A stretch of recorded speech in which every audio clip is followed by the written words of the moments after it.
Question है यदि A अनुपात B प्लस सी बराबर 4:15 और C अनुपात A प्लस बी बराबर 9:10, तो हमें ज्ञात करना है B अनुपात A प्लस सी का मान क्या होगा। तो यहाँ पर प्रश्न में दिया हुआ है कि A अनुपात B प्लस सी ये किसके बराबर है, 4:15 के बराबर है। तो यहाँ से हम A की वैल्यू निकाल सकते हैं। यहाँ पर हम मान लेंगे कि A की वैल्यू तो क्या होगी 4x और B प्लस सी की वैल्यू क्या होगी यहाँ पर 15x। तो आपको ये तो समझ में आ गया होगा कि यहाँ पर जो ये 4:15 दिया हुआ था, इस डाटा का यूज़ हमने A और B प्लस सी का मान निकालने में किया है। A का मान हमने यहाँ पर लिखा है 4x और B प्लस सी का मान हमने यहाँ पर क्या लिखा है 15x। और यहाँ पर हमने किस चर का यूज़ लिया है, x का यूज़ लिया है। तो यहाँ पर हम लिख लेते हैं कि जो ये पहला अनुपात दिया हुआ है, इससे यहाँ पर हमने A की वैल्यू तो मानी है 4x और B प्लस सी की वैल्यू हमने यहाँ पर क्या मानी है 15x मानी है, और यहाँ पर हमने x चर का यूज़ किया है। अब आप यहाँ पर देखिए जो ये दूसरा अनुपात दिया हुआ है वो क्या है, C अनुपात A प्लस बी, ये किसके बराबर दिया हुआ है 9:10 के बराबर दिया हुआ है। तो यहाँ पर हम C की वैल्यू मान सकते हैं और यहाँ पर हम A प्लस बी की वैल्यू मान सकते हैं, लेकिन यहाँ पर हम किसी अन्य चर का यूज़ लेंगे क्योंकि ये अलग अनुपात है। यहाँ पर हमने x का यूज़ किया है तो यहाँ पर हम y का यूज़ कर लेते हैं। तो यहाँ पर हम लिखेंगे c का मान 9y और a प्लस बी का मान क्या होगा, यहाँ पर a प्लस बी का अनुपात 10 दिया हुआ है ना, तो यहाँ पर हम लिख देंगे 10y। तो अब आपको ये समझ में आ गया होगा कि जो यहाँ पर पहला अनुपात दिया हुआ था उससे तो हमने a का मान और b प्लस सी का मान निकाला है, और यहाँ पर जो ये दूसरा अनुपात दिया हुआ था उससे हमने c की वैल्यू और a प्लस बी की वैल्यू लिखी है। तो यहाँ पर हम फिर से लिख लेते हैं, हमने यहाँ पर जो दूसरा अनुपात है उससे हम किस किस की वैल्यू निकाल सकते हैं। हम यहाँ पर जो वैल्यू निकाल सकते हैं वो c की वैल्यू निकाल सकते हैं। c की वैल्यू यहाँ पर हम 9y लिख रहे हैं, यहाँ पर हमने y चर लिया है, और a प्लस बी की वैल्यू क्या हो जाएगी, a प्लस बी की वैल्यू हो जाएगी यहाँ पर 10y। तो इस तरह से हमने यहाँ पर अनुपात का यूज़ लिया है। अब आप यहाँ पर देखिए कि जो हमने यहाँ पर जो 4:15 से a और यहाँ पर b प्लस सी का वैल्यू निकाला था ना, तो यहाँ पर अगर हम इन दोनों इक्वेशन को जोड़ देंगे तो a प्लस बी प्लस सी कितना हो जाएगा, यहाँ पर अगर हम a और यहाँ पर ये b प्लस सी है ना, हम इन दोनों इक्वेशन को जोड़ देंगे तो यहाँ पर ये जो हमने बाएं पक्ष में जोड़ा तो यहाँ पर तीनों संख्याओं का योग आ गया, और दाएं पक्ष में जोड़ेंगे तो ये कितना हो जाएगा 4x प्लस 15x, और ये किसके बराबर हो जाएगा 4x और यहाँ पर 15x है तो ये हो जाएगा 19x के बराबर। तो अब आपको ये समझ में आ गया होगा कि हम यहाँ पर जो पहला अनुपात दिया हुआ था ना, यहाँ पर 4:15, इसी से हमने यहाँ पर तीनों संख्याओं का योग निकाला और ये कितना आ गया है 19x आ गया है। अब आप यहाँ पर देखिए कि जो यहाँ पर दूसरा अनुपात 9:10 दिया हुआ था, इससे हमने c की वैल्यू निकाली थी जो कि कितनी थी 9y थी, और a प्लस बी की वैल्यू निकाली जो कितनी थी 10y थी। तो यहाँ पर भी अगर हम a प्लस बी में यहाँ पर c जोड़ देंगे तो यहाँ पर भी हमें क्या प्राप्त होगा, यानी कि हम यहाँ पर a प्लस बी प्लस सी लिखेंगे। तो यहाँ पर आप देखिए c की वैल्यू तो कितनी है 9y है और a प्लस बी की वैल्यू कितनी है 10y है। तो यहाँ पर इन तीनों को यानी कि a प्लस बी प्लस सी का योग कितना हो जाएगा, तो यहाँ पर हम 9y प्लस 10y जोड़ेंगे तो ये कितना आ जाएगा, ये आ जाएगा 19y के बराबर। तो यहाँ पर हम लिख लेते हैं 19y। अब आप यहाँ पर ये देखिए कि यहाँ पर जो इसको आप इक्वेशन 1 मान सकते हो और इसको इक्वेशन 2 मान सकते हो। तो अब आप यहाँ पर देखिए कि दोनों इक्वेशन से हमें यही पता लग रहा है कि तीनों संख्याओं का योग कितना है। तो पहले इक्वेशन से तो हमें पता लग रहा है 19x है और दूसरे इक्वेशन से हमें पता लग रहा है 19y।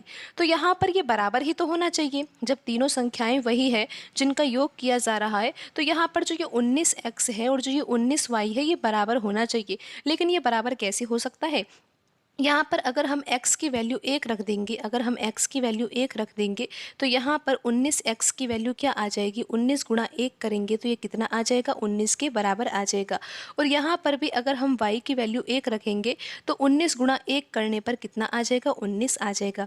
तो इस तरह से हम यहाँ पर इन तीनों संख्याओं का योग 19 लेकर आ सकते हैं अगर यहाँ पर हम x की वैल्यू 1 रख दे और y की वैल्यू 1 रख दे। तो अब आपको ये पता लग गया है कि यहाँ पर इक्वेशन को सेटिस्फाई करने के लिए हमें x की वैल्यू 1 रखनी होगी और y की वैल्यू 1 रखनी होगी। अगर हम x की वैल्यू 1 और y की वैल्यू 1 रख देते हैं तो यहाँ पर ये जो तीनों संख्याओं का योग है ना, ये कितना आ जाएगा, 19 आ जाएगा। तो अब आप यहाँ पर देखिए, हमें पता लग गया है कि हमें x का मान 1 रखना है और y का मान भी हमें 1 रखना है। तो यहाँ पर अब हम a b c इन सब का मान निकाल सकते हैं, क्योंकि हमें पता है कि a बराबर क्या है, 4x, और x की वैल्यू हमें 1 रखनी है, तो a की वैल्यू तो कितनी आ जाएगी, 4 आ जाएगी। और यहाँ पर b प्लस c की वैल्यू कितनी आ जाएगी, क्योंकि x की वैल्यू तो 1 ही रखनी है, तो यहाँ पर ये वैल्यू आ जाएगी 15 के बराबर। यहाँ पर हमें y की वैल्यू कितनी रखनी है, 1 रखनी है, तो c की वैल्यू तो कितनी आ जाएगी, 9 आ जाएगी। और a प्लस b बराबर किसके है, 10y के है, तो यहाँ पर अगर y की वैल्यू 1 रखी जाएगी तो ये आ जाएगा 10 के बराबर। तो यहाँ पर अब आप ये देखिए कि a की वैल्यू कितनी है, a की वैल्यू तो यहाँ पर 4 के बराबर है। और यहाँ पर देखिए a प्लस बी बराबर क्या लिखा हुआ है, 10। जब a की वैल्यू 4 है और a प्लस बी की वैल्यू 10 है, तो b की वैल्यू कितनी हो जाएगी, b की वैल्यू हो जाएगी 6। अब आप देखिए कि a की वैल्यू 4 है, b की वैल्यू कितनी है, 6 है, और c की वैल्यू यहाँ से हमें पता लग रही है कितनी है, 9 है। तो इस तरह से आपको यहाँ पर समझना है। लेकिन अब आप ये देखिए, प्रश्न में हमें ज्ञात क्या करना है, प्रश्न में हमें ज्ञात करना है कि b अनुपात a प्लस सी क्या होगा। तो आपको पता है कि b की वैल्यू तो क्या है, 6, तो हम यहाँ पर लिख लेते हैं 6, फिर अनुपात, और a प्लस सी की वैल्यू क्या है, अगर हम a और c को जोड़ेंगे तो a तो कितना है, 4, और c कितना है, 9 है, तो यहाँ पर 4 प्लस 9 कितना होगा, 13 होगा। तो यहाँ पर ये अनुपात कितना आ जाएगा, 6 अनुपात 13 आ जाएगा। प्रश्न में पूछा गया था कि b अनुपात a प्लस सी क्या होगा, तो ये अनुपात होगा 6 अनुपात 13, और आप ये देख सकते हो कि ऑप्शन बी में लिखा हुआ है 6 अनुपात 13, तो यही सही आंसर होगा। क्वेश्चन है, यदि a अनुपात b प्लस सी बराबर 4 अनुपात 17, c अनुपात a प्लस बी बराबर 3 अनुपात 4, पूछा गया है कि b अनुपात a प्लस सी का मान क्या होगा।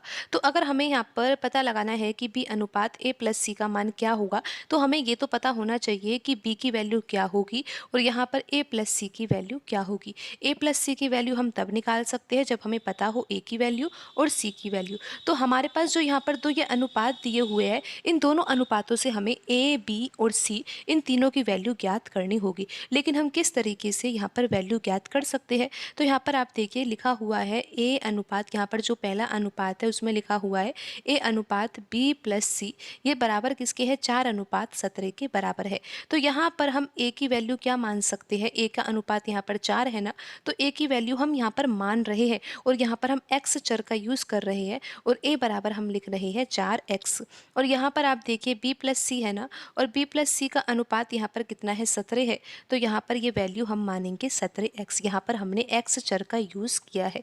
तो अब आपको ये समझ में आ गया कि जो यहाँ पर पहला अनुपात दिया हुआ था ना, इससे हमें वैल्यू पता लग गई है, a की वैल्यू पता लगी है और b प्लस सी की वैल्यू पता लगी है।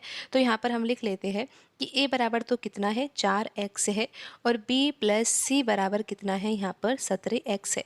अब आप देखिए यहाँ पर दूसरा अनुपात भी दिया हुआ है, उस अनुपात से हम किस किस की वैल्यू निकाल सकते हैं।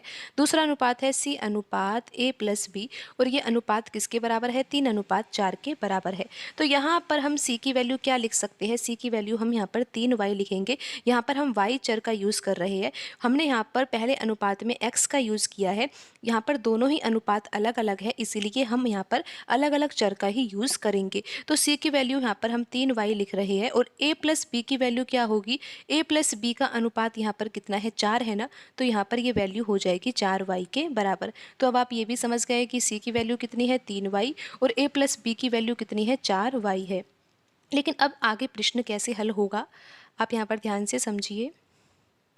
तो यहाँ पर आपको ये पता लग गया है कि यहाँ पर दूसरे अनुपात से हमने c की वैल्यू भी मानी है और a प्लस बी की वैल्यू भी मानी है। c की वैल्यू तो यहाँ पर हमने 3y मानी है और a प्लस बी की वैल्यू 4y मानी है। इस तरह से हमने यहाँ पर मानी है। तो अब आप यहाँ पर देखिए, जो ये पहला अनुपात था, इससे हमें a की वैल्यू पता थी और b प्लस सी की वैल्यू पता थी। अगर हम यहाँ पर इन दोनों इक्वेशन को जोड़ देंगे तो हमें यहाँ पर तीनों संख्याओं का योग पता लग जाएगा, यानी कि a और ये b प्लस सी, इनको जोड़ देंगे तो ये किसके बराबर होगा, तो यहाँ पर a की वैल्यू तो कितनी है 4x है और b प्लस c की वैल्यू कितनी है 17x है।